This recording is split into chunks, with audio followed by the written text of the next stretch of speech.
નમસ્કાર, હું છું કેતલ અને આપ જોઈ રહ્યા છો CB24।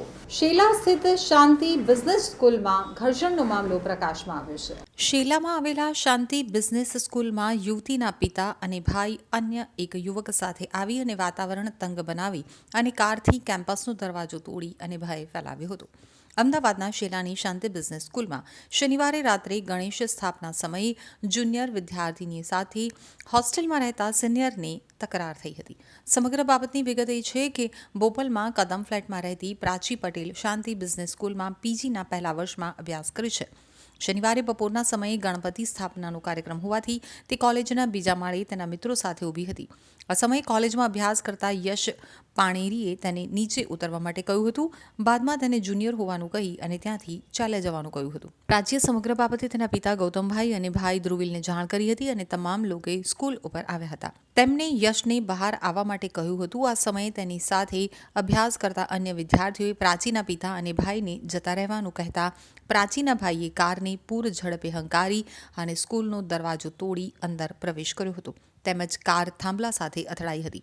જે અનુસંધાનમાં બોપલ પોલીસ સ્ટેશનના પીઆઈ BT ગોહિલે જણાવ્યું કે પ્રાચીના પિતા ગૌતમ પટેલ, યશ અને વિશ્વજીતની ધરપકડ કરવામાં આવી છે, જ્યારે ધ્રુવિલ પટેલ, રવિ પટેલ અને પ્રાચી પટેલ હાલ સારવાર હેઠળ હોવાથી તેમને હોસ્પિટલમાં રજા મળતા ધરપકડની કાર્યવાહી કરવામાં આવશે।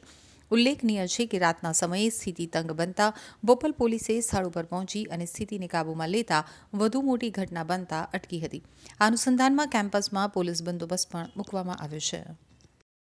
બોપલ પોલીસ સ્ટેશનમાં આવેલી એમાં જ્યુરિસ્ડિક્શનમાં આવેલી શાંતિ બિઝનેસ સ્કૂલ છે। એમાં તારીખ 7/9ના રોજ 18:30 થી 20:30 દરમિયાન એક ઘટના બની હતી, જેમાં બોપલ પોલીસ સ્ટેશન ખાતે ક્રોસ ફરિયાદ લેવામાં આવેલી છે। એક ગુનો છે એ BNS કલમ 115, 117, 352 ETC હેઠળ લેવામાં આવ્યો છે। એ જ રીતે બીજો એક ગુનો છે BNS કલમ 324, 5, 115, 352 ETC હેઠળ લેવામાં આવેલો છે। બંને ગુનામાં વિગત એવી છે કે ગણપતિના પંડાલમાં કોઈ નાના મોટા વાતચીત હેઠળ ઝઘડો થયો હતો અને એમાં બંને પક્ષને થોડું ઘણું વાગ્યું છે। એમાંથી કેટલાક લોકો હોસ્પિટલાઇઝ પણ છે। હાલ જે લોકો બહાર છે અને એ ગુનામાં હોવાનું જણાયેલ છે તેમની અટક કરવામાં આવેલી છે। ગુનાના કામે વપરાયેલી બંને વ્હીકલ્સ અને લોખંડની પાઇપ કે સ્ટૂલ કે ગમે તે જેટલી વસ્તુઓ છે તમામ પણ વસ્તુઓ કબજે કરવામાં આવેલી છે।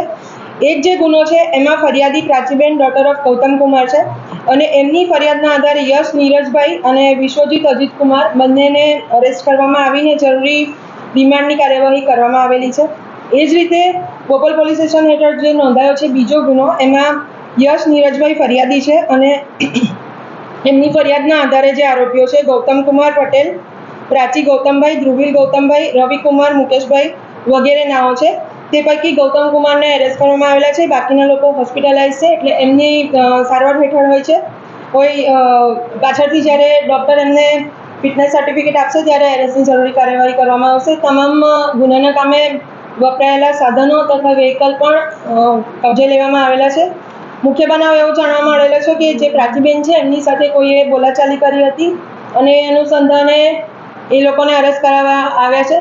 પ્રાચીબેને પોતાના સાથે થયેલી બોલાચાલી અનુસંધાને પોતાના ફેમિલી મેમ્બર્સને બોલાવ્યા હતા અને ઘટના સ્થળે આવ્યા હતા। તે દરમિયાન થાર ગાડી હતી, એનો ઉપયોગ કરીને જે ઊભેલી પબ્લિક હતી એની ઉપર થાર ગાડી ચડાવી દેવાનો આક્ષેપ છે અને એના કારણે કેટલાક લોકોને નાની મોટી ઈજા થઈ છે અને એ અનુસંધાને જે પબ્લિકના માણસો હતા તેમણે ગુસ્સે થઈને થાર ગાડી પર અંદર બેઠેલા લોકોને પણ માર મારેલો હોવાનો આક્ષેપ છે અને જેના કારણે એ પ્રાચીબેનના રિલેટિવ્સને પણ થોડું ઘણું વાગ્યું છે।